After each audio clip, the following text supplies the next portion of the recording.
काही लोक म्हणाले लाडकी बहीण तर केलं, लाडका भावाचं काय? मग लाडका भावाचं पण केलं. बोला पुंडलिक वरदे हरी विठ्ठल श्री ज्ञानदेव तुकाराम पंढरीनाथ महाराज की जय. सगळीकडे पांडुरंगाचं नामस्मरण सगळीकडे पाहतोय आपण आणि अवघी पंढरी पांडुरंगाच्या नामस्मरणाने अति विठ्ठलमय झालेली आहे. आज कृषी पंढरी या कृषी प्रदर्शनाचं उद्घाटन झालं आहे. या प्रसंगी उपस्थित माझे सहकारी या जिल्ह्याचे पालकमंत्री चंद्रकांतदादा पाटील साहेब, माजी आमदार प्रशांतराव परिचारक, दिनकरराव मोरे, हरीश गायकवाड, आपले जिल्हाधिकारी कुमार आशीर्वाद, राजूबाबू गावडे, प्रणव परिचारक, कैलास कोळे, पांडुरंग, सर्व व्यासपीठावरील सन्माननीय मान्यवर आणि एवढा वेळ आपण 4चा कार्यक्रम होता ना, आता वाजले 8:30, तरीसुद्धा आपण एवढ्या मोठ्या संख्येने इथं उपस्थित आहात त्याबद्दल मी आपल्या सगळ्यांना मनापासून धन्यवाद देतो, मनापासून आपले आभार मानतो. कारण मी खरं म्हणजे 1 वाजताचं माझं टेक ऑफ होतं, पण आपल्या पंढरपूरला येणाऱ्या 7-8 बसेस होत्या, त्याच्यातले 1 बसचा अपघात झाला, ती बस पलटी झाली आणि 5 पांडुरंगाच्या आपल्या वारकऱ्यांचा दुर्दैवी दुःखद मृत्यू झाला आणि जवळपास 45 लोक त्यामध्ये जखमी झाले. MGM हॉस्पिटलमध्ये त्यांच्यावर उपचार सुरू होता. मी तिकडे अगोदर धावत गेलो, त्यांचा उपचार पाहिला, त्यांना भेट दिली, डॉक्टरांना तशा प्रकारच्या सूचना दिल्या आणि त्यांचा अतिशय चांगल्या प्रकारचा उपचार त्या ठिकाणी होतोय. जे दुःखद ज्यांचं निधन झालं, ज्यांचा मृत्यू झाला, दुःखद घटना घडली, त्यांच्या देखील कुटुंबियांना 5 लाख रुपये शासनाच्या वतीने आपण दिले आणि जे जखमी आहेत त्यांचा सर्व उपचाराचा खर्च सरकार करणार आहे.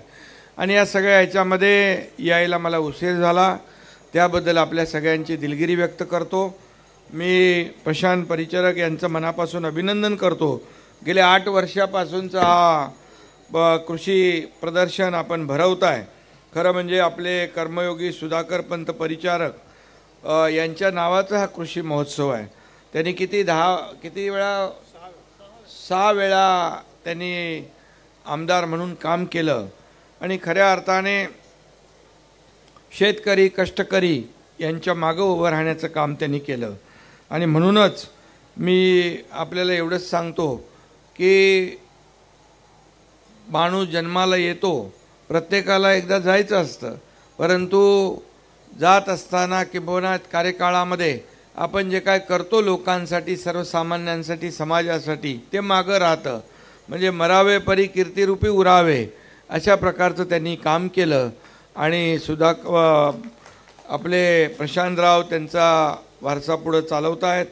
मी त्यांचंही मनापासून अभिनंदन करतो. खरं म्हणजे हे सरकार कुणाचं आहे? सरकार आपल्या शेतकऱ्यांचं आहे, कष्टकऱ्यांचं आहे, वारकऱ्यांचं आहे, कामगारांचं आहे, सर्वसामान्यांचं आहे. आणि म्हणून मगाशी आपण सांगितलं की महिला आपल्या भगिनी आल्या होत्या. आपल्या सरकारने यावेळेस मुख्यमंत्री माझी लाडकी बहीण योजना सुरू केली. 1,500 रुपये महिन्याला, 18,000 रुपये वर्षाला त्याच्या खात्यामध्ये जमा होणार. 3 गॅस सिलेंडर वर्षातून मोफत आपण त्यांना देणार. अशा प्रकारची योजना आपण सुरू केली आहे. लवकरच माझ्या भगिनींच्या बहिणींच्या खात्यामध्ये पैसे वळते होतील, त्यांना देखील एक हातभार लागेल. आणि त्याचबरोबर आपण काही लोक म्हणाले लाडकी बहीण तर केलं, लाडका भावाचं काय? मग लाडका भावाचं पण केलं. आता जो 12वी झाला आहे त्याला 6,000, डिप्लोमा झाला आहे त्याला 8,000, डिग्री झाला आहे त्याला 10,000 रुपये महिन्याला. आणि त्याच्यामध्ये तो वर्षभर त्या कारखान्यात अप्रेंटिसशिप करेल, त्याला तिथं नोकरी लागेल आणि ट्रेंड असं अतिशय स्किल्ड मॅनपॉवर आपल्या उद्योजकांना मिळेल. आणि म्हणून ते पैसे जे आहे हे सरकार भरणार आहे. अप्रेंटिसशिपचे इतिहासात पहिल्यांदा अशा प्रकारची योजना आपण सुरू केलेली आहे. लोक म्हणाले काय बेरोजगारी, मग त्याच्यावर उपाय आपण हा काढला की का उद्योग जे आहेत, कारखाने आहेत, त्याच्यामध्ये अप्रेंटिसशिप तो करेल आणि त्याचं स्टायपंड जे आहे ते सरकार भरेल. मला आपल्याला सांगायला या ठिकाणी अनेक आपण निर्णय घेतले. शेतकऱ्यांचा 7.5 HP पर्यंत मोटर चालते, त्याचं वीज बिल माफ करून टाकलं. आता चिंता नाही. एकदा रात्री मी चंद्रकांत दादांना 2 वाजता फोन केला. एक मुलगी जिला आपण 50% तिची फी भरत होतो सरकार, परंतु 50% फी सरकार भरत असताना 50% जे उर्वरित आहे ते देखील पालकाला भरण्याची ऐपत नव्हती, म्हणून त्या मुलीने आत्महत्या केली. मला जसं समजलं तसं मी रात्री फोन केला आणि चंद्रकांत दादांना सांगितलं याच्यावर आपल्याला काम करायचं आहे आणि 100% मुलींची फी आपल्याला माफ करायची आहे. ती देखील आपण केली. आणि आता शिक्षणाचा चिंता नाही. उच्च शिक्षण घ्यायचं आहे, कुणाला इंजिनियर व्हायचं आहे, डॉक्टर व्हायचं, कुणाला काय व्हायचं आहे, सरकार त्याचे पैसे भरणार. आणि म्हणून अशा प्रकारच्या योजना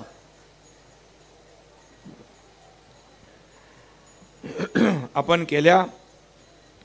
त्याचबरोबर आज शेतकऱ्यांसाठी 1 रुपयात पीक विमा योजना आपण दिली. मगाशी प्रशांतजी म्हणाले की शेतकरी सन्मान योजना जी आहे ते 6,000 केंद्र, 6,000 आपले, 12,000 रुपये वर्षाला शेतकऱ्याला देण्याचा निर्णय आपल्या सरकारने घेतला. काही ठिकाणी काही कुठं वंचित राहत असतील तर जिल्हाधिकारी इकडे आहेत, अशा प्रकारच्या ज्या केसेस आहेत त्या शोधून शेवटी सरकारने निर्णय घेतला आहे. हा लाभ लोकांपर्यंत पोचलाच पाहिजे, हे काम आपल्याला करायचं आहे प्रशासनाला. त्यामुळे कुठं कोणी वंचित योजनांमध्ये राहता कामा नये. कारण शेतकरी आपला अन्नदाता आहे, आपला मायबाप आहे, लाखांचा पोशिंदा हा शेतकरी आहे. आणि म्हणून 2 हेक्टरचं आम्ही 3 हेक्टर केलं. NDRFच्या दुप्पट आपण केलं. अतिवृष्टी, अवकाळी, गारपीट जेव्हा पडते तेव्हा सगळे नियम आपण बाजूला केले आणि आपल्या सरकारने जवळपास 15,000 कोटी रुपये शेतकऱ्यांच्या नुकसान भरपाईपैकी 2 वर्षात दिले. आज आपल्याला मी सांगतो, अनेक ज्या योजना शेतकऱ्यांच्या आहेत जवळपास त्याला 44,000 कोटी रुपये आपल्या सरकारने त्यांच्यासाठी या ठिकाणी खर्च केलेले आहेत. आणि म्हणून बळीराजा जो आहे, नेहमी आम्ही कुठेही गेलो तरी एकच मागणं मागतो, आमच्या बळीराजावरचं संकट दूर होऊ दे, चांगला पाऊस पडू दे, चांगली शेती होऊ दे, त्याला समृद्ध होऊ दे, त्याच्या मुलाबाळांना चांगले दिवस येऊ दे. दुसरं काही मागत नाही आम्ही. आणि म्हणून हा बळीराजा जो आहे, अनेक योजना आपण केल्यात.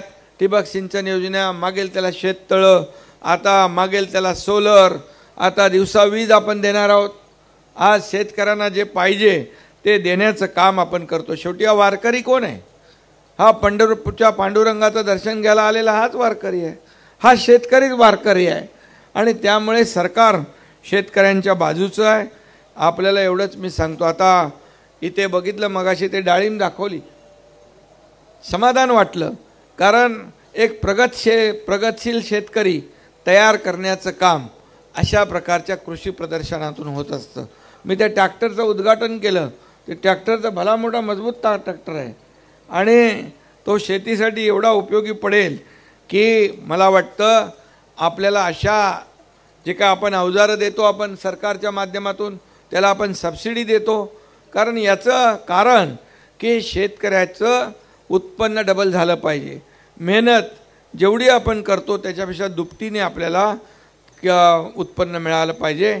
यासाठी सरकार अनेक योजना आपल्याकडे आणती आहे.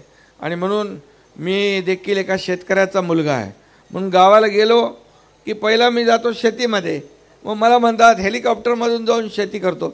मग तुम्ही मला सांगा, गाडी चालवत 10 तास चालू गाडी, मग 10 तासात मी किती 1000 लोकांची कामं करू शकतो ना. मग पण तिथं गेल्यावर शेतकरी असल्यामुळे शेतातला माझा तिकडे पाय वळतो आणि हातही मातीमध्ये वळतात. शेवटी मला देखील शेतकऱ्याच्या बद्दल आम्हाला सगळ्यांना सरकार चंद्रकांत दादा काय आम्ही सगळे काय शेवटी शेतकऱ्याची मुलं आहोत आणि म्हणून शेतकऱ्याचं जे काय दुःख वेदना ज्या आहेत त्या समजून घेऊन त्याच्यावर निर्णय घेणारे आपण आहोत आणि मग शेतकऱ्याला देताना आम्ही कधी हात आखडता घेत नाही।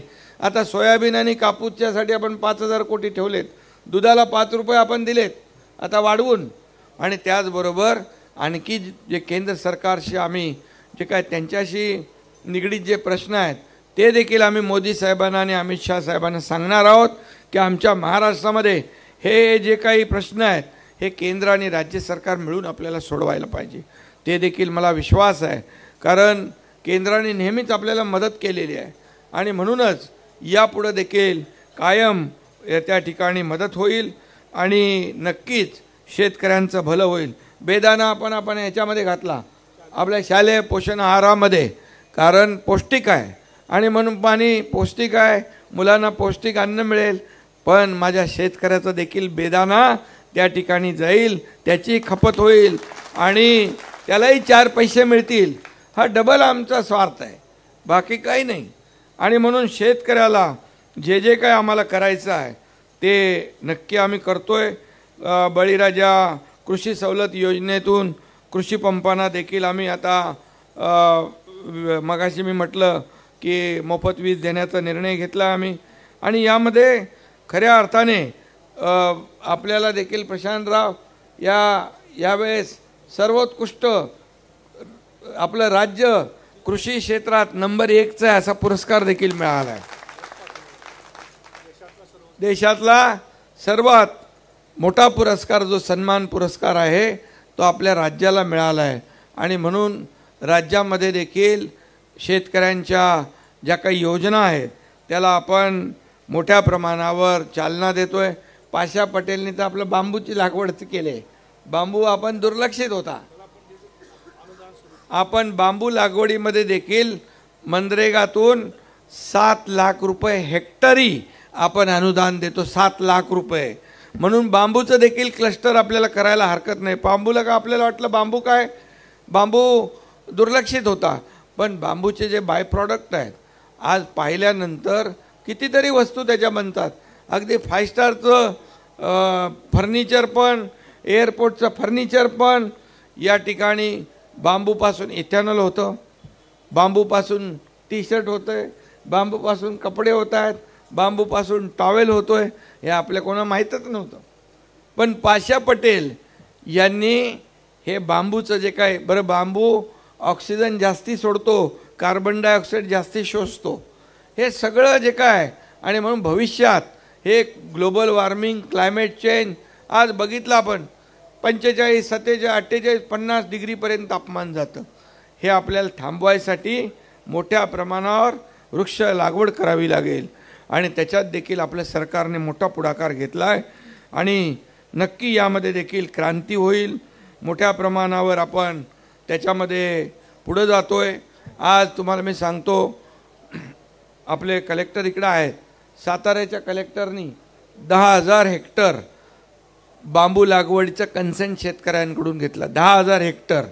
आपल्याकडे देखील बघा, आपण मोठ्या प्रमाणात, त्याला काही जास्ती मेहनत लागत नाही, त्याला जास्ती काय मेहनत लागत नाही आणि म्हणून काही उत्पादनं आहेत, ऊस आहे, बेदाणा आहे, आणखी काय काय, डाळिंब आहे, केळी आहेत, बोरं आहेत। आता डाळिंब बघितले आपण, काय डाळिंब दाखवली त्यांनी, म्हणजे असा आपला प्रगतशील शेतकरी खऱ्या अर्थाने अशा प्रकारच्या कृषी प्रदर्शनामधून नवीन नवीन आयडिया मिळतात, नवीन नवीन तंत्रज्ञान इथं आहे, नवीन नवीन मशिनरी इथे आपल्याकडे येते आणि त्या माध्यमातून शेतीला चालना देण्याचं काम कमी पावसात देखील जसं इस्रायल पुढे गेलं आहे तसे आपल्या पद्धतीने देखील आपली कृषी विद्यापीठं काम करत आहेत आणि कृषी विद्यापीठाच्या माध्यमातून किंबहुना अशा प्रकारच्या कृषी प्रदर्शनातून आपल्या शेतकऱ्यांच्या ज्ञानामध्ये भर पडते। कारण आपण पारंपरिक शेती सोडून आधुनिक शेतीकडे वळलं पाहिजे, आपण आपली सेंद्रिय शेती केली पाहिजे, नवीन नवीन व्हरायटी ज्या आहेत त्या आपण लावल्या पाहिजे आणि यासाठी कृषी प्रदर्शन महत्त्वाचं आहे। आज आपण पांडुरंगाच्या इकडे पंढरपुरात आहोत, सगळीकडे पाहतोय, खूप आनंद आहे। आज आपण प्रत्येक दिंडीला सरकारने 20,000 रुपये देण्याचा निर्णय घेतला अनुदान म्हणून, आणि वारकऱ्यांचा प्रवास जो आहे तो टोलमुक्त केला। त्याचबरोबर आपण वारकरी महामंडळ केलं, त्याच्यामध्ये अनेक योजना आहेत वारकऱ्यांसाठी, मोठ्या प्रमाणावर त्यामध्ये वारकऱ्यांना फायदा होणार आहे। आणि म्हणून सरकार जे आहे हे आपल्या शेतकऱ्यांचं आहे, वारकऱ्यांचं आहे। खरं म्हणजे वारकरी जे आहेत आणि शेतकरी यांच्यासाठी जेवढं आम्ही करू तेवढं आम्ही स्वतःला भाग्यवान समजू की ज्या ज्या योजना आपल्यासाठी करता येतील। आता लखपती दीदीपासून, आपल्या लाडक्या बहिणीपासून, लाडक्या भावापासून, शेतकऱ्यांपासून वीज मोफत देण्यापासून, 6,000 रुपये 12,000 रुपये वर्षाला देण्यापासून, 1 रुपयात पीक विमा देण्यापासून अनेक निर्णय आपण घेतले, अनेक निर्णय घेतले। आणखी काही निर्णय जे काय घेता यायला पाहिजे तेही आपण घेऊ। आणि म्हणून मी एवढंच तुम्हाला सांगतो की या प्रदर्शनामध्ये खऱ्या अर्थाने शेती आणि गृहोपयोगी साहित्य प्रदर्शनातून आपल्याला नवीन काहीतरी जाताना घेऊन गेलं पाहिजे। आणि म्हणून या प्रदर्शनातून शेतकरी बांधवांना शेती आणि त्याला पूरक अशा नवीन तंत्रज्ञान साहित्याबाबत या ठिकाणी मार्गदर्शन होईल। शेतकरी सुखी संपन्न व्हावा, त्याचं आरोग्य चांगलं राहावं अशी मी पांडुरंगाकडे प्रार्थना करतो। आणि पुन्हा एकदा मी प्रशांत परिचारक त्यांच्या सहकार्यांना मनापासून धन्यवाद देतो। तुम्ही शेतकऱ्यांसाठी या ठिकाणी जे जे काही करताय त्याला आम्ही पूर्णपणे सहकार्य करू। सरकार आपल्यासोबत आहे। आणखी काही योजना ज्या आहेत, ज्या काही योजना मगाशी उजनीवरचं आपण सांगितलं त्या बाबतीमध्ये देखील, आपण नदीवरच्या बॅरेजच्या बाबतीमध्ये सांगितलं। मी आपल्याला एकच सांगतो, आपलं सरकार यायच्या अगोदर चंद्रकांत दादा इकडं आहेत, मी आणि देवेंद्र फडणवीस दोघांनी पहिली शपथ घेतली। पहिल्या कॅबिनेटमध्ये आम्ही कुठला निर्णय घेतला असेल तर तो शेतकऱ्याच्या बाजूचा निर्णय घेतला, शेतकऱ्याच्या हिताचा निर्णय घेतला। प्रत्येक कॅबिनेटमध्ये बघितलं आम्ही, प्रत्येक कॅबिनेट बघा की शेतकऱ्याला जे पाहिजे, सिंचन प्रकल्प मागच्या सरकारने फक्त 4 केले, तुम्हाला माहिती आहे। आपल्या सरकारने 122 सिंचन प्रकल्पांना सुधारित प्रशासकीय मान्यता दिली। त्यामुळे बॅरेजचा विषय जो आहे तोही आपण सोडू। शेवटी जमीन आहे पण ती इरिगेटेड झाली पाहिजे, सिंचनाखाली आली पाहिजे, हाच आमचा सरकारचा आपला भूमिका आहे। आणि त्यामुळे तुम्ही ज्या पद्धतीने शेती करताय वेगवेगळ्या, म्हणजे तिथून मगाशी मला त्यांनी सांगितलं डाळिंबवाल्यांनी 11 लाख रुपये एकरी